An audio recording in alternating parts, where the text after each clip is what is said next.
saya cetuskan diingatkan oleh salah satu wartawan di sini tadi Iya, bahwa lebih baik harga naik daripada korupsi tidak pernah turun. iya betul.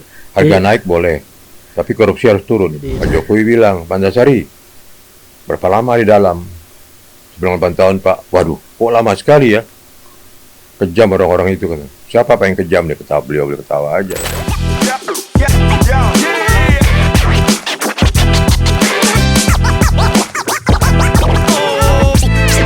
Take it to your face.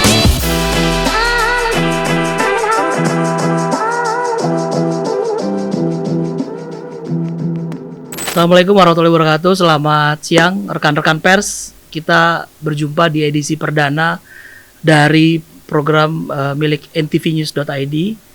Program ini kita beri nama DPO. Tapi DPO ini bukan daftar pencarian orang, adalah dari Pulau Mas. Kenapa Pulau Mas? Karena kantor kita redaksi berada di Pulau Mas, Jakarta Timur. Edisi perdana DPO ini kita menghadirkan tokoh hukum nasional yang pada masanya sangat fenomenal ya. Setiap hari setiap hari namanya muncul di semua headline media massa. Media cetak, online, radio, televisi, setiap hari namanya muncul.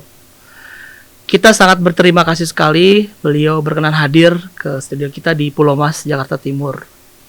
Banyak sekali jabatan yang pernah disandangnya, prestasi yang diukir oleh beliau. Tak perlu menunggu waktu lama, kita panggil saja Ketua Komisi Pemberantasan Korupsi periode 2007-2009, Bapak Antasari Azhar. Assalamualaikum warahmatullahi wabarakatuh. Selamat siang, Pak Antasari. Waalaikumsalam warahmatullahi wabarakatuh. Sehat-sehat, Pak. Alhamdulillah. Olahraga rutin, Pak. Saya setelah keluar dari Tangerang, saya tidak pernah olahraga lagi. Pak Antasari, ini kita ngobrol santai aja Pak ya, ngobrol santai. Sebenarnya ini sebelum masuk obrolan setengah serius nih Pak, ada yang dari tadi pengen saya tanya sebenarnya Pak. Tapi kalau Pak Antasari tidak berkenan menjawab nggak apa-apa Pak. Kumis Bapak kemana Pak? Dulu kalau kita lihat kumis Bapak tuh ketampanannya naik 200% ya Pak, karismatik. Bukan sekarang turun 200% Pak ya tapi. Kira-kira kemana Pak? Kumis Bapak kenapa dicukur Pak Antasari? Panjang cerita Mas, Panjang cerita Pak. panjang ceritanya. Saya waktu itu, boleh saya cerita? Silakan Pak, silakan. Kita nggak ada. Saya waktu itu karena udara Jakarta mendung, saya ada sinusitis Mas. sinus. Jadi sinusitis saya ternyata 3 minggu tak sembuh. Lanjut saya ke dokter THT di EMC dekat rumah saya di Alam Oke. Putra. Kok mendadak saya disuruh ke Darmais. Oh, rumah sakit Darmais. kanker. Ya. Saya bilang sama dokter, dok saya bukan kanker dok, kok ke Darmais? Kita perlu alatnya kan, deteksi alatnya ke seluruh badan, ada apa? Hasilnya gimana? Berangkatlah ke Darmais. Dari Darmais tanpa periksa lagi langsung suruh kemo. Oh, langsung kemo. Nah sejak itulah hilang kumis saya. Oh, karena kemo itu, Pak. Oh, tapi ada indikasi terdeteksi kanker berarti? Nggak ada, Oh, nggak ada. nggak ada. Tahun Setelah berapa di tuh, Pak? kemo saya di scan. Hmm. Di scan, dimasukin cairan berwarna di badan saya, terlihat nggak ada, bersih. Oh, habis kemo. Jadi sejak itu udah nggak pakai kumis, Pak. Setelah itu saya diradiasi. Oh, oke. Radiasi itulah, sejak radiasi itu saya hilang nafsu makan. Oh, Karena oke. selera makan saya kan Iya, mati. iya. Efek dari ini ya, radiasi. Di radiasi itu mati, jadi nggak selera makan. Jadi itu cerita soal kumis ya Pak ya. Pak, ini ngobrol-ngobrol sedikit nih Pak.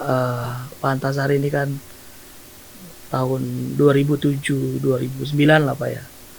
Pada masa itu termasuk salah satu tokoh hukum yang disegani Pak. Sebelum masuk KPK Bapak pernah menjabat Kajari ya Pak ya, Kepala Kejaksaan Negeri Jakarta Selatan kalau nggak salah Pak ya. Masuk KPK, kemudian salah satu yang tercatat kami teman-teman jurnalis adalah prestasi Bapak itu menangkap Jaksa Urip Trigunawan. Kenapa kita anggap salah satu tangkapan besar? Karena salah satu aparatur negara ya, penegak hukum yang mendapatkan vonis cukup tinggi saat itu. 20 apa umur 20 20 tahun ya. salah satu tangkapan KPK. Sementara Pak Antasari kan satu korps ya dengan Pak Urip di kejaksaan. Itu gimana Pak Antasari? Kalau ada cerita-cerita. Begini, sejak saya ketua KPK, saya pelajari semua regulasi yang ada. Nah, dalam regulasi KPK itu bahwa KPK hanya bisa menangani dalam dua kapasitas, penyelenggara negara dan penegak hukum. Penegak hukum, penyelenggara negara dan penegak hukum. Oke. Penyelenggara negaranya sudah mulai dengan anggota DPR, Al-Amin. Oh, Alamin P3 Pak ya. Nah, penegak hukumnya wakil oleh Jaksa Urip. Jan Urip. Itu Bapak alumni, sesama alumni itu nggak ada irisan atau ada bisikan-bisikan? Bagi saya, seorang penegak hukum itu pilihan. Profesi saya penegak hukum. Karena saya pilih penegak hukum dengan segala risiko yang ada, saya siap untuk menerimanya. Saya tidak ada masalah, tidak ada masalah apa penahanan, tidak ada masalah saya. Karena apa? Karena happy saya untuk menangani penegak hukum yang tidak benar, apalagi korupsi, saya utamakan. Kalau tidak begitu, kapan Indonesia ini bersih? Setuju Pak. Belum bersih Pak. Kan ada istilah yang dulu pernah saya cetuskan, diingatkan oleh salah satu wartawan di sini tadi, bahwa lebih baik harga naik daripada korupsi tidak pernah turun. Iya betul. Harga naik boleh, tapi korupsi harus turun. Jadi waktu itu Pak Antasari main bola sama teman-teman jurnalis ya di Gor Sumantri belakang KPK, dekat KPK. Ya. Teman-teman wartawan tuh pakai kaos tulisannya harga boleh naik tapi korupsi harus turun. Itu sampai sekarang masih berlaku tuh kayaknya. Momennya tepat sekarang. Momennya masih tepat sekarang. Itu yang bikin tagline tuh Bapak dari tim KPK. Ya, kerjasama kami lah dengan rekan wartawan. Dulu saya justru dekat sekali dengan wartawan. Karena saya bentuk Porwaka di Kejaksaan Forum Agung. Wartawan Karena Kejaksaan. waktu itu saya begitu kapus pen, saya kumpulkan wartawan, kok rame. Karena saya ingat wartawannya hanya satu, wadahnya PWI. Kok rame? Ternyata situ ada AJI, ada wartawan reformasi dan lain-lain. Iya. Nah, bagaimana daripada saya bingung menghadapinya ini dengan banyak organisasi wartawan ini, kita sepakat bahwa kita bentuk Porwaka, Forum Wartawan Kejaksaan Agung. Nah, saya katakan kalau sudah masuk wartawan Kejaksaan Agung, sepakat, konsisten, kalian masuk keluarga kejaksaan. Dan aku masuk keluarga kejaksaan, kegiatan apapun harus diikut sertakan. Keluarga kejaksaan ya. Iya. Banyak tuh Pak yang ikut forum itu. Banyak waktu itu. Ratusan. Jadi kejaksaan itu ada Hari Bakti, itu 22 Juli kan ntar lagi. Hari Bakti. Adiaksa Pak ya, Hari Adiaksa ya. Nanti ada barisan kejaksaan kan. Juga ada barisan perwaka, perwartawan. Oh, diikut ada sendiri. Iya. Kan sudah warga kejaksaan kan. Kejaksaan. Terus ini Pak Antasari, tadi berangkat dari kasus Pak Jaksa Urip, kita nggak akan banyak kupas hal-hal yang lebih detail dan teknis soal kasus Pak ya, karena kita anggap itu sudahlah gitu ya. Cuman kalau kita lihat historical Pak Antasari ini sejak kasus Jaksa Urip, kemudian ada kasus Pak Aulia Pohan ya, waktu itu besan ya Pak SBY yang masih menjabat. Kemudian rentetan itu Pak Antasari tersandung kasus ya, sampai bebas 2016 ya Pak, 2016. Sekitar 8 tahun di lapas Pak ya, hampir 8 tahun.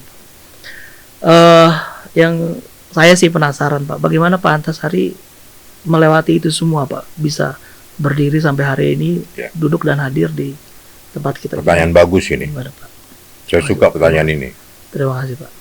Pertama begini, saya tidak pernah melakukan apa dalam kasus itu kan, karena ada yang terbunuh segala macam kan. Ya. Dalam dakwaan saya itu saya dituduh membujuk untuk membunuh orang. 55 ayat 1 ke 1 nggak salah kuhab. Karena saya tidak berasa melakukan itu semua, saya happy aja di penjara. Happy Pak di penjara Pak? Happy dalam artian saya gaul dengan warga napi yang lain, bikin futsal. Apa lapangan voli, ada bola. Ini lapas Tangerang berarti Pak ya? Lapas Tangerang. Ya. Kita gaul di situ, dan saya juga memberi bimbingan hukum untuk mereka. Oh, ada bimbingan hukum Pak? Iya, bimbingan hukum untuk mereka supaya mereka tahu bahwa narapidana punya hak. untuk PK, untuk remisi dan Peninjauan lain-lain. kembali.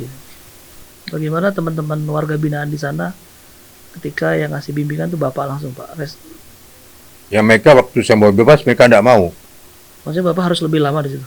Iya. Karena mereka merasa siapa yang akan mengayomi. Wah, oke. Rutin tuh Pak berarti ada sebulan sekali kasih pejangan gitu ke teman-teman warga Iya, binaan. hari Minggu gitu kumpul. Hari Minggu kan tidak ada kunjungan. Wah, lebih baru juga. Tidak ada kunjungan, jadi mereka harus kumpulkan. Selama di sana Pak 8 tahun kan bukan waktu yang sebentar Pak ya. 7 tahun 6 bulan hampir 8 tahun ya. Itu kan banyak warga binaan kan dengan bermacam-macam kasus Pak ya. Ada ini nggak Pak? Cerita menarik nggak Pak ya? Papa nggak akan Ada lupa. satu yang menarik. Gimana tuh Pak? Saya katakan sama Pak Kalapas pada waktu itu bahwa kalau saya jujur aja karena pegangan saya aku penegak hukum itu ada 3 hal. Kejujuran, kebenaran, dan keadilan. Keadilan. Jujur melakukan apa, benar pasal yang diterapkan, keadilan bagi dia dan keluarga. Bagi Jujur, keadilan untuk tersangka dan korban. korban. Jujur, kebenaran dan keadilan. Keadilan. Menurut Bapak warga binaan tuh tidak mendapatkan berapa dari 3 itu mereka tidak mendapatkan hak yang mana? Contoh misalnya, ada ini contoh konkret nih, fakta ini. Ya, Karena saya buka forum bimbingan itu, jadi mereka ada datang ke tempat saya, ke blog saya, curhat, curhat. Pak, saya ini hanya menguasai 2 gram, kan. Tapi hukuman saya 8 tahun. Kasus narkoba berarti dia, warga kasus narkoba ya. Hukuman saya 8 tahun. Loh kok lama sekali, saya bilang. Emang pengacara kamu enggak bela? Apa itu pengacara, Pak? Mereka nggak ngerti. Oh, dia nggak didampingi pengacara. Iya, tidak damping pengacara ternyata. Nah, saya jaksa kan. Saya katakan bahwa seorang terdakwa itu kalau narkoba kan minimal 5 tahun. 5 tahun. Nah, dalam hukum pidana kita, ancaman hukum 5 tahun itu wajib didampingi pengacara. Wajib loh. Kalau Anda enggak, berarti kan peradilan itu kan tidak Mungkin sah. nggak ada biaya kali dia Pak. Ya? Nggak ada biaya untuk hire pengacara atau disediakan negara Pak? Ada disediakan oleh Negara. negara. Oh, berarti dia nggak juga ya? Dengan lakukan itu, maka saya suruh dia, kamu PK aja. Apa itu PK, Pak? Oh, dia juga nggak paham. Saya jelasin lagi mereka. Haknya terpidana itu mengajukan PK. Nah, syukur-syukur sekarang ini PK bisa 2 kali, Mas. Setelah kasus saya itu, saya ngajukan uji materi ke MK untuk PK 2 kali. Oh iya, oke. Bisa PK 2 kali. Jadi disetujui, diloloskan, bahwa PK boleh 2 kali sampai hari ini. Tapi saya tidak pernah gunakan. Karena saya ada gunakan karena saya sudah berikan gerasi oleh Presiden Jokowi. Pak Jokowi. Gerasi Pak ya berarti. Gerasi, saya dengan undangan PK. Selama forum binaan itu Pak, kalau di lapas Tangerang paling banyak kasus apa sih Pak? Narkoba. Oh narkoba ya. Ada ini Pak, selama hampir 8 tahun. Ada kolega, teman-teman atau pejabat yang datang nggak Pak jenguk ke? Ada. Ada yang masih? Ada Pak. Siapa Pak? Boleh disebut nggak namanya? Boleh aja ya. Salah satunya mantan Wapres Yusuf Kala. Oh Pak Yusuf Kala datang Pak ya. Terus masih Wapres beliau. Waktu jenguk masih Wapres. Si Wapres. Oh, masih Wapres. Sekarang kan mantan. Ya. Terus mantan pimpin Muhammadiyah Kiai Haji Safi Imarif datang juga. Politisi gitu Pak atau penegak hukum lain ada yang ikut jenguk? Aja itu Haji Samsudin, Wakil Ketua Komisi 3 DPR kan. Golkar ya. Dan juga ada yang pesulap terkenal itu Limbat. Kenal Pak sama Limbat Pak? Dia datang ke saya. Kenal di mana Pak sama Limbat? Dia kan nggak bisa ngomong tuh Pak Limbat. Kalau di layar ya dia gimmicknya. Dia datang ke saya. Ngobrol nggak tuh Pak? Ngobrol. Dia bisa ngobrol tadi. Iya. Terus ini dengan Pak JK nih Pak, menarik. Pak JK datang tuh siang, sore, malam terus berapa lama Dia ngobrol? siang datang jam 1 siang. Saya habis makan siang, dipanggil oleh sipir, tugas LP kan, bahwa ada tamu di depan. Kan. Bapak tahu sebelumnya Pak ada Pak JK mau datang? Enggak, Oh enggak. saya ke depan. Saya ke depan, saya masuk ruangan itu, beliau bilang, "Loh, Pak Sari, ngapain di sini? Pulang aja." Maksudnya gimana tuh? Pulang aja. Anda kan tidak salah, dibilang gitu kan. Pak JK tuh Pak. Ya Pak JK, Masih Wapres tapi ya. Anda kan tidak salah. Ngapain di sini katanya. Tahun berapa itu Pak? 2011 lah. Pak Jokowi udah masa periode pertama terakhir ya. Pak JK Mas. Saya kan masuk 2010, 10. habis sidang kan 2011. Ngobrol berapa jam Pak dengan Pak Yusuf Kala? Ada 3 jaman. Wah, lama dong Pak. Sama lah saya dipanggil Pak Jokowi, waktu pertama kali saya dipanggil Jokowi ke istana. Setelah bebas berarti Setelah ya? bebas. 2017 17. dipanggil ke istana. Gimana ceritanya Pak bisa dipanggil Pak Ya, Jokowi? saya merasa mantan narapidana. Ya. Tadi dikatakan saya mantan ketua KPK, mantan Kajari, mantan Jaksa Tinggi.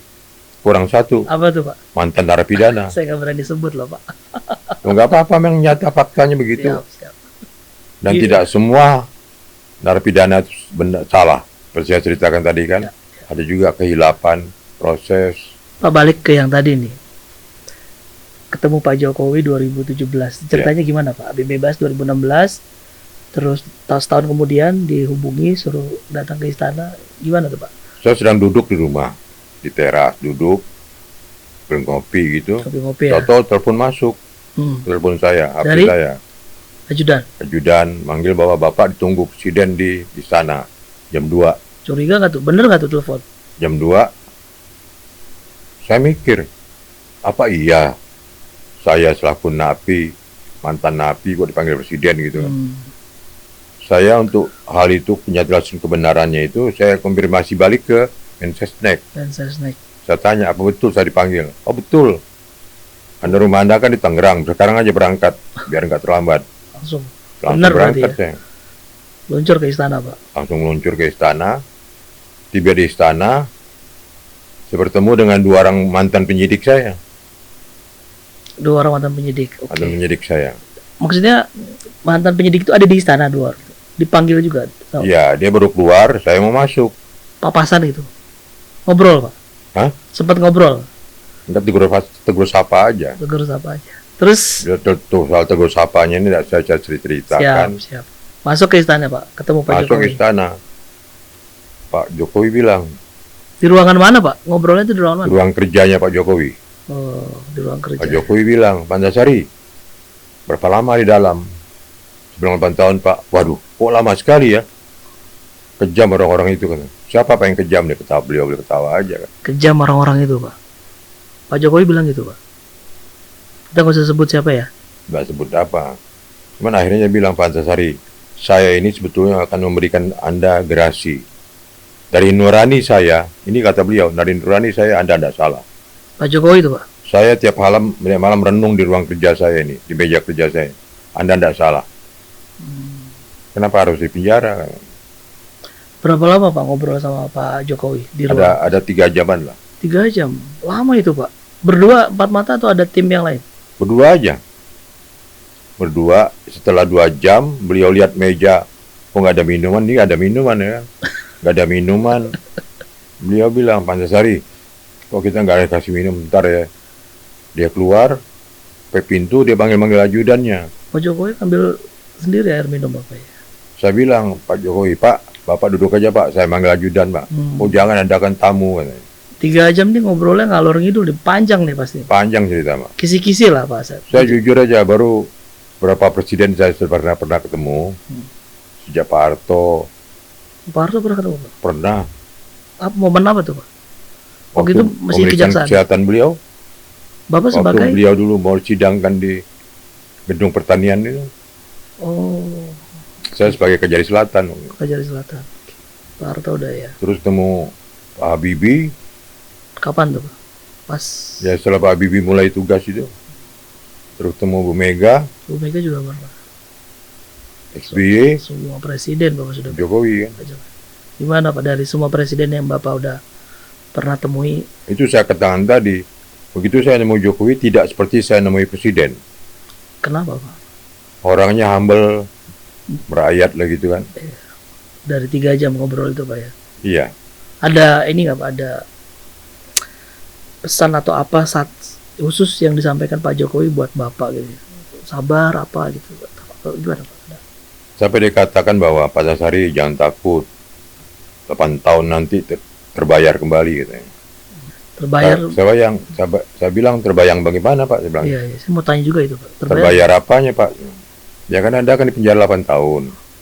Terbayar semua itu. Sampai sekarang temu jawabannya Pak. Terbayar itu maksudnya gimana? Belum ketemu jawabannya. Justru jawabannya itu yang jadi pikiran saya sekarang. Ah betul. Oh, oke. Karena saya jaksa sudah pensiun 60 tahun kan. Saya sekarang sudah 71. 60 tahun pensiun kan. Umur seorang jaksa pensiun. Saya nggak dapat uang pensiun. Nggak dapat uang pensiun Pak. Dan uang taspen saya juga belum dibayarkan. Belum dikembalikan ke saya. Bapak pensiun per kapan Pak? Per tahun berapa berarti? Saya usia 71 sekarang. Berarti 10 tahun lalu ya berarti? 2013 berarti? Kan 2013. Iya, pensiun 2013.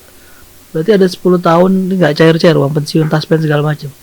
Ya sekitar tahun 2017. 2017 ya, pas bebas itu ya harusnya. Berarti sudah 6 tahun ini nggak. Kenapa katanya Pak? Pernah dicek Pak ke korps? Saya soal tidak dibayarnya sudahlah. Saya pikir Tapi hak ada itu loh. putusan saya harus masuk penjara. Mungkin karena penjara itu saya tidak dibayar pensiun kan. Mungkin ya. Tetapi masalahnya uang taspen itu saya harus dibayarkan karena hak pribadi itu. Oh, Ada kaitan. Dan menurut hemat saya seorang penegak hukum ya, bahwa hilang hak seorang itu, hak sebagai pejabat publik dan hak lain itu jika tertuang dalam putusan pengadilan. ya. Nah, putusan saya nggak ada. Putusan saya hanya pidana penjara sekian tahun, udah itu aja. Tidak ada melarang saya macam-macam. Jadi taspen Bapak belum cair sampai sekarang ya? Nggak Iya, cair ya? itu yang saya jadi pikiran. Kenapa jadi pikiran? Karena istri saya itu tiap bulan dia diajak teman-temannya sama istri-istri jaksa juga pensiunan untuk mengambil pensiunan. Oh, Apa dia nggak tanya saya gimana?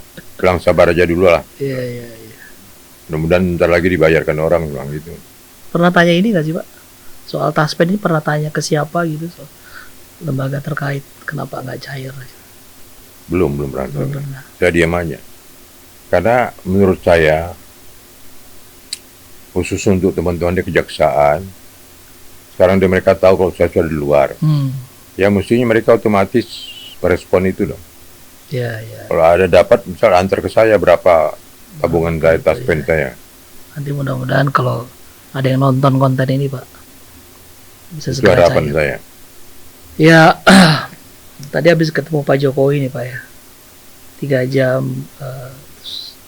Setelah itu gimana Pak? Bapak kehidupan Bapak setelah ketemu Pak Jokowi terus bebas sampai hari ini atau melihat perkembangan? Waktu pertemuan itu dalam setengah kita bicara itu, terus ajudan masuk minuman.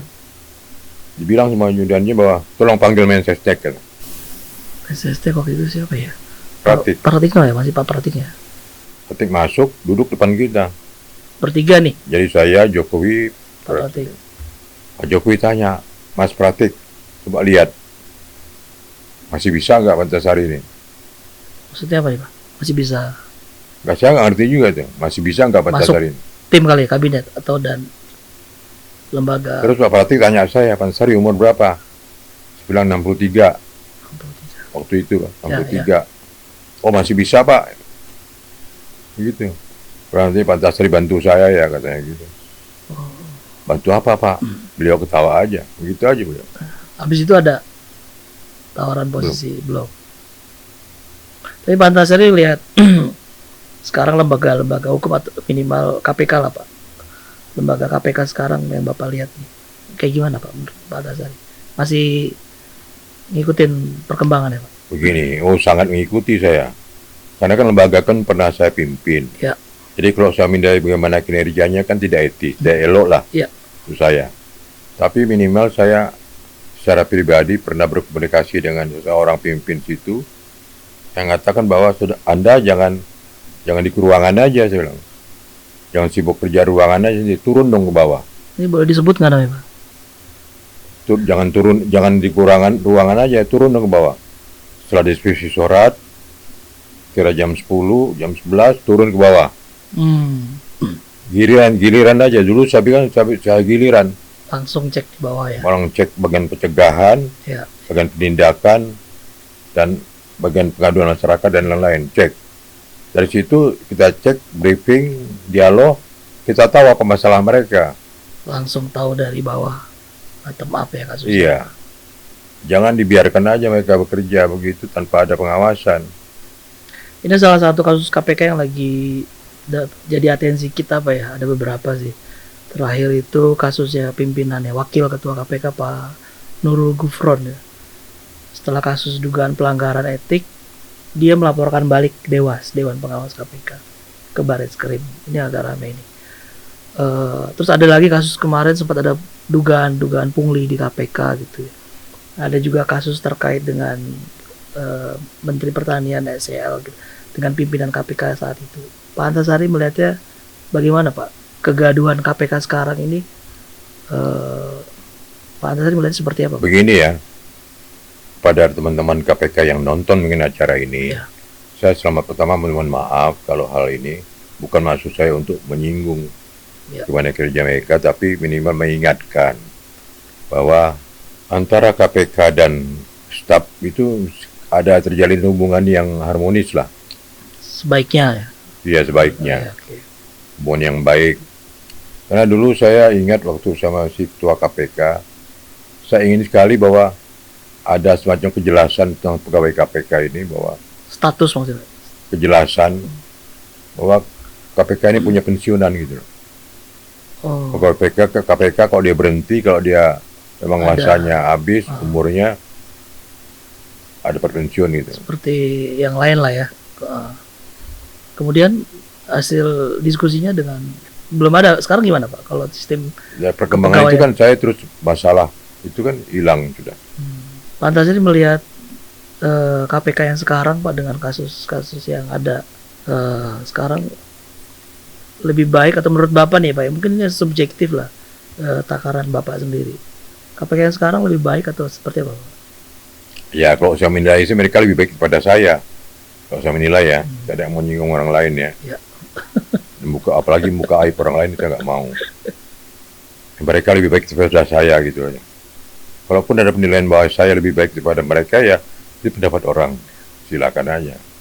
Salah satu kasus yang orang juga banyak tanya sih, ini juga mungkin terkait politik ya. KPK yang sekarang, Pak ya, KPK yang sekarang. Kasusnya Harun Masiku ini, Pak.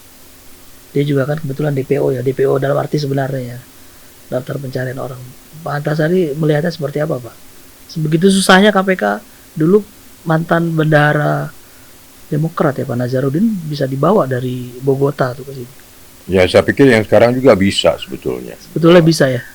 Bisa. Tapi ada tapinya nggak, Pak? Tapi itu tadi yang saya katakan, kejujuran, kebenaran, dan keadilan. Oke. Kira-kira begitulah, Pak ya. Kan ada tulisan di KPK dulu kan pernah, setelah saya itu ada tulisan jujur itu hebat gitu. Jujur itu hebat. Masih ada kayaknya, Pak. Masih ada itu. Bikin hebat dong, bikin jujur dong, jujur. Dan yang belum berhasil sampai hari ini adalah pencegahan KPK. Kenapa Pak Antasari lihat itu belum berhasil, Pak? Dulu saya punya rencana, karena menjelang akhir saya suruh ditahan itu masih di KPK, saya undang itu pemuka agama, Muhammadiyah, NU, saya undang semua, baik dari Nasrani maupun Islam, Buddha, semua saya undang ke KPK.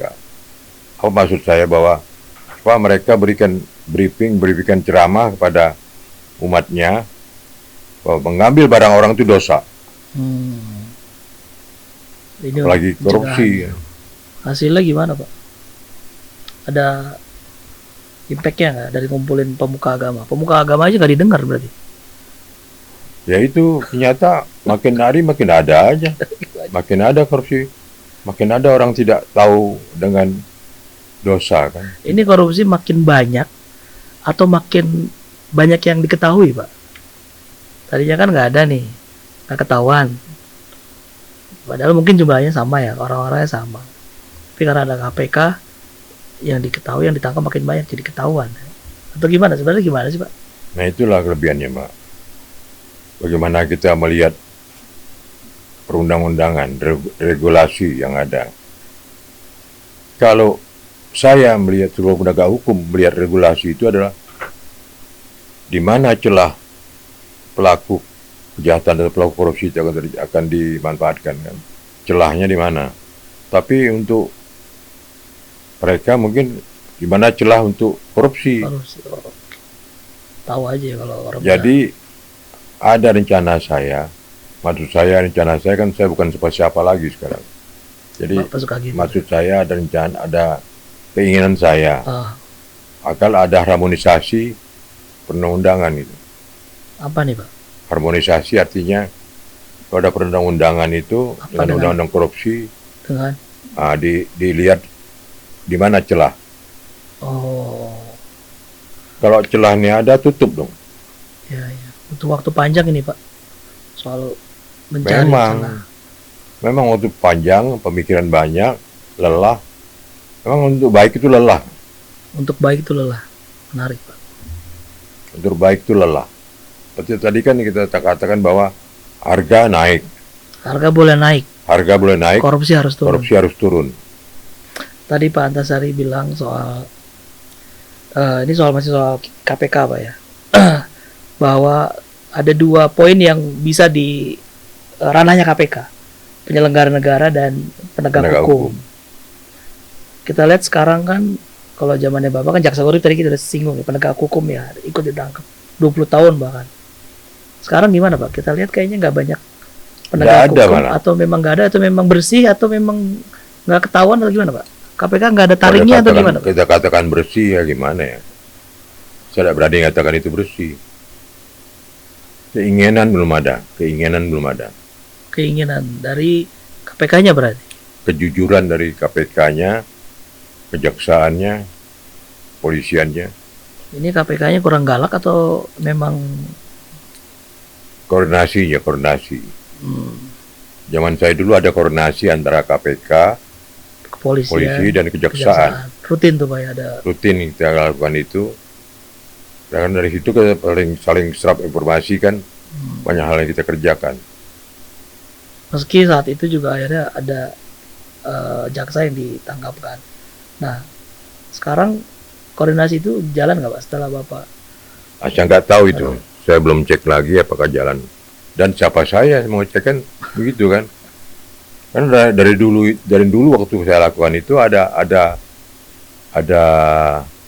hasilnya. Ya. Antara lain bahwa masalah Mendagri itu, terus Mendagri Ya.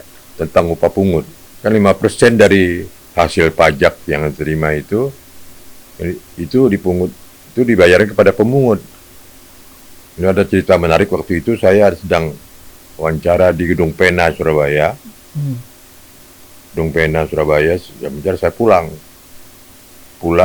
bersama ajudan non supir pulang. Di tengah jalan saya melihat ada gedung Samsat kan. Saya bilang ajudan, kita berhenti aja sini. Berhenti. Banyak yang duduk di atas motor gitu pada kabur lihat saya datang. Siapa tuh, Pak, yang kabur, Pak? Calo, Pak, ya? Calo ya. Calo datang kabur. Terus saya masuk ke dalam. Sudah ada saran saya itu diikuti mereka. Ditulis di tembok. Iya, bahwa kalau menyelesaikan SIM itu biayanya sekian, waktunya Oh. sekian hari. Ada situ sudah. Ada SOP-nya. Nah, waktu mau keluar saya itu tanya sama resepsionis Parpolwan kan. Iya, iya. Jadi saya tanya, wah dek, enak ya kerja di sini, saya bilang. Enak gimana Pak? Kan ada upah pungutnya. Karena ini kan pemungut. Harus Saya ada. kan pemungut pajak kan. Anda kan pemungut. Wah nggak tahu kami Pak, katanya. Wah mana? Nah, sejak itulah saya kemudian ketemu dengan Mendagri, Pak Bardianto itu. Oh, waktu Pak itu. Mardianto ya. Mendagri, saya minta bahwa Mendagri itu cabut dulu. Karena saya lihat ini nggak sesuai, bukan pada pemungutnya yang dibayarkan, tapi Upah pungut Upah itu pungut. larinya kemana-mana. Iya. Jadi tapi aturan itu sempat jalan berapa lama gitu Pak ya? Ya kemudian oleh Mendagri dicabut, tapi yang setelah ini saya nggak mau menyampaikannya. Karena ada pihak yang Ya. keberatan dicabut, karena dana itu digunakan mereka untuk kepentingan dinas. Jadi nggak boleh. Seperti sini kan sudah ada anggarannya nih, mungkin Ya. acara apa ini ada anggarannya. Ya gunakanlah anggaran itu, jangan digunakan anggaran lain. Kalau itu diamkan permisif, banyak diamkan begitu, Iya, nggak jadi apa-apa lah. di- Hanya sekian aja kok. Lo Iya, kata-kata jelas. nggak apa-apa itu hanya sekian aja, itulah yang membuat benih-benih cikal terjadinya bakal korupsi. ya. Iya. Cikal bakalnya korupsi. Betul setuju Pak. Tadi Pak soal ini Pak KPK nih Pak, pimpinan KPK kinerja kasus-kasusnya sekarang. Ini kan kita lihat beberapa kali pimpinan KPK ini kita sebut bermasalah Pak ya, dengan skala kadar masalahnya. Gitu. Kenapa Pak pimpinan KPK sering bermasalah? Pak? Apakah proses seleksinya? Sekarang kalau nggak salah Pak Jokowi mau bikin panitia seleksi KPK ya. Pak Untuk Antasari- KPK baru, pimpinan baru. Iya. Pak Antasari melihatnya gimana Pak? Sebetulnya untuk seleksi nggak ada masalah. Untuk seleksi nggak ada masalah. Oknumnya aja. Hmm. Makanya pada Capim ya, Calon pimpinan KPK. calon pimpinan KPK, kami minta kepada panitia seleksi itu betul-betul seleksi betul orangnya. Integritasnya, komitmennya. Jangan hanya duduk sebagai pimpinan KPK, Turun. tapi justru kinerjanya nihil. Tapi pokok masalahnya apa sih Pak? Kenapa pimpinan KPK sering bermasalah Pak? Di luar atau ada yang salah dengan Ya, salah bisa- milih atau gimana Pak? Bisa Atau dari satu, DPR-nya salah bisa milih? satu karena memang karakter orangnya. Kedua, memang yang saya katakan tadi bahwa kurang pengawasan kinerja. Kurang pengawasan kinerja. Bukan pengawasan seperti sekarang Dewan Pengawas kepada Iya, itu, bukan. Di luar itu harusnya. Pengawas pimpinannya, pimpinan kepada anak buahnya. Oh, oke. Jadi kalau anak buah sedang kerja itu, tengoklah. Tapi menurut Bapak nih Pak, dengan segala kegaduhan ya, gegap gembita KPK Pak, kira-kira kita masih perlu KPK nggak Pak? Mas, saya dulu pertama mimpin KPK itu, pertama kali yang saya datang itu Hong Kong. Hong Kong. Hong Kong. Kenapa Hong Kong? Karena KPK kita kiblatnya ke sana. Oh, dia lebih dulu punya institusi KPK. sejenis ya. Waktu masuk gedung KPK di sana itu, langsung diperlihatkan sejarah mereka kan. Hmm. Nah, cuman ada satu yang tidak enaknya, ternyata sejarahnya itu juga menunjukkan ada anggota KPK yang dikriminalisasi seperti saya itu. Oh, mirip-mirip Pak. Sangat mirip sekali. Tapi justru lebih sadis. Keluarga juga terus dikriminalkan untuk melemahkan KPK itu. Oh, jadi terjadi Jadi juga upaya melemahkan KPK tidak saja dari luar, juga dari dalam. Itu yang harus waspadai. dari dalam maksudnya gimana Pak? Dari dalam institusi KPK-nya? Iya, Orang-orang di dalam KPK? iya. Maka di situ butuh rekan-rekan wartawan ini untuk mengawasi. Tapi Pak Antasari belum menjawab nih. Perlu nggak kita KPK sekarang? Masih perlu nggak Indonesia KPK? Oh, sangat perlu. Kenapa Pak? Kalau korupsi belum hilang, Masih ada, kan ada kejaksaan, polisian, masih kurang berarti. masih kurang. Kalau ini Pak, kalau Pak Antasari lihat tokoh-tokoh yang sekarang lah, tokoh-tokoh hukum, penegak hukum. Kalau Pak Antasari punya kewenangan untuk milih ketua KPK prerogatif, Bapak mau tunjuk siapa Pak yang cocok jadi ketua KPK sekarang? Cocok-cocokan aja Pak Antasari. Kan biasanya ketua itu kan diambil dari unsur polisian, kejaksaan. Untuk kali ini mungkin bisa diambil dari hakim, Hakim belum pernah ya Pak? belum ada. Pimpinan tapi udah ya. Kalau ketua belum kayaknya. Kenapa hakim Pak? Lembaga Mahkamah Agung. Ya karena dia kan hakim kan apa istilahnya, tembok terakhir dari penegakan hukum kan hakim. Ada sosok Jadi yang boleh misalnya institusi bermain, tapi hakim yang Perkara itu hakim yang menentukan. Ada sosok yang Pak Antasari kagumi nggak sekarang yang cocok duduk di kursi KPK, Pak? Dari Itu ada salah satunya orang Makassar itu, siapa? Andi Samtanganro. Oh, beliau. Oke. Dia beliau cocok. Cocok, Pak ya. Kenapa, Pak? Karena dia ilmu hukumnya juga bagus, ketegasan dia dalam putusan juga bagus. Track recordnya baik ya, Pak ya. Jangan masih hakim yang nyidangin saya dulu. Masih ingat, Pak? Siapa, Pak? Nggak pernah baca putusannya. Gimana? Pernah ada satu acara di TV lah yang tiap minggu tuh ada acara itu Iya. di TV. Saya sebut namanya TV Iya. mana. Ada acara di TV itu bahas masalah saya. Hakim itu hadir situ. Oh, Hadir, Bapak udah bebas belum tuh? sudah. Bapak jadi narasumber juga?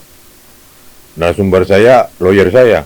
Oh, Dan dengan komunikasi per telepon saya minta suruh tanya pada hakim itu gimana putusan saya halaman sekian nomor sekian ini gimana maksud dia. Jawab dia nggak pernah baca katanya. bahaya. Hakim yang ketok palu vonis Bapak tuh. Iya, vonis kasasi. Oke, Pak. Ini agak tegang, obrolannya agak serius nih, Pak. Lama juga kita ngobrol. Pak Antasari, kita lihat penegakan hukum sekarang lah, Pak. Penegakan hukum sekarang, Pak. Dengan segala kasus yang ada, Pak Antasari mungkin lihat. Ada kasus yang mencuri perhatian Bapak nggak, Pak, belakangan ini, Pak? Kasus yang kira-kira Bapak tonton beritanya setiap hari, terus kayaknya Bapak agak-agak dejavu dengan kasus ini, gitu. Ada kasus apa, Pak?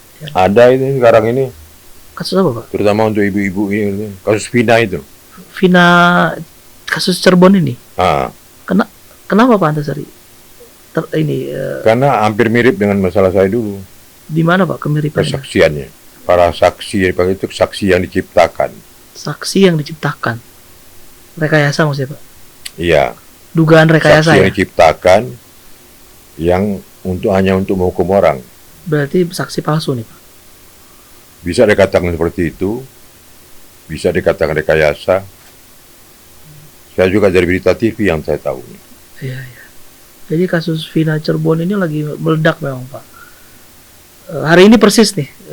Hari ini salah satu DPO-nya ditangkap, namanya Peggy Perong siapa gitu ya, nggak lupa. Oh, tangkap sudah. Hari ini persis. Jadi ada satu lagi yang kira-kira ininya lah, pelaku utamanya lah.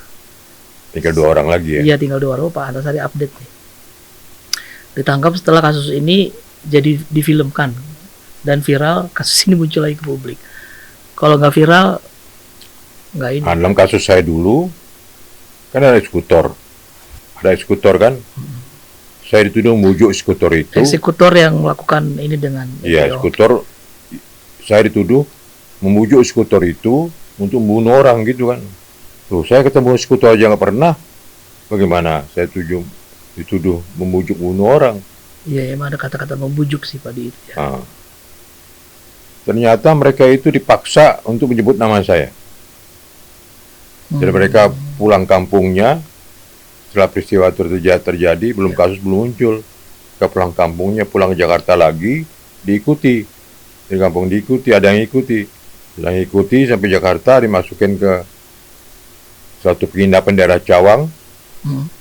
Mereka digantung, disiksa di situ. Oh. Disiksa, suruh menyebut bahwa ini suruhan Pak Antasari. Mereka bilang, Antasari mana? Oh, dia aja nggak tahu Pak Antasari mana ya? Iya. Mereka taunya Antasari KPK.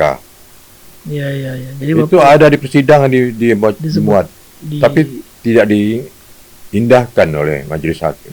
Itu yang akhirnya salah satu yang jadi novum Bapak, bukan? Iya, salah satu yang jadi novum bukti baru. Juga jenis peluru yang tidak matching sama senjatanya. Jadi Pak Antasari lihat kasus Vina nih ya, mirip dari sisi dugaan rekayasa. Heboh juga mirip. Hebohnya, Bapak lebih heboh kayak waktu itu Pak. Kalau saya nggak tahu, saya sebagai sakitan waktu itu kan. Heboh Pak, luar biasa itu hebohnya. Tapi sekarang lihat kita agak ini Pak ya. Sekarang sudah Pak Jokowi masa terakhir ya. Sampai Oktober Pak Prabowo dan Mas Gibran dilantik gitu. Pak Antasari melihat seperti apa Pak?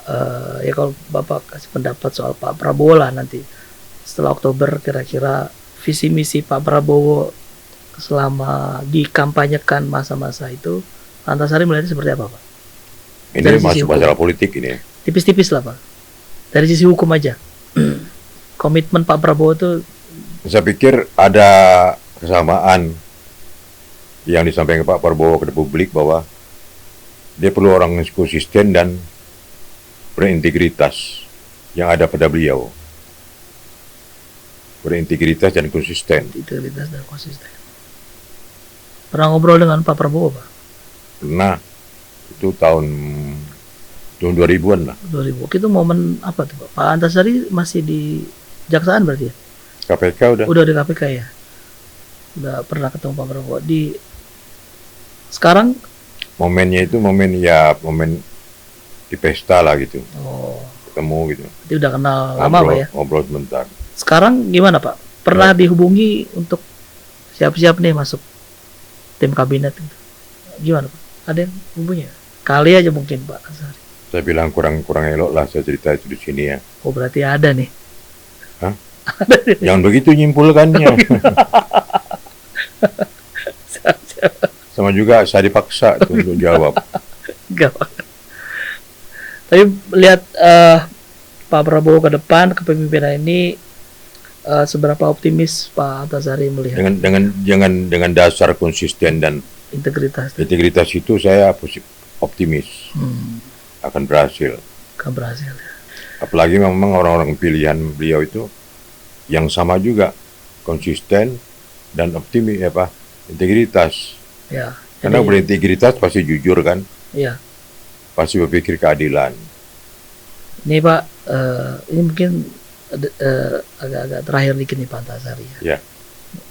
Sebelum ditutup lah. Kita udah hampir sejam ngobrol-ngobrol di Pak Antasari.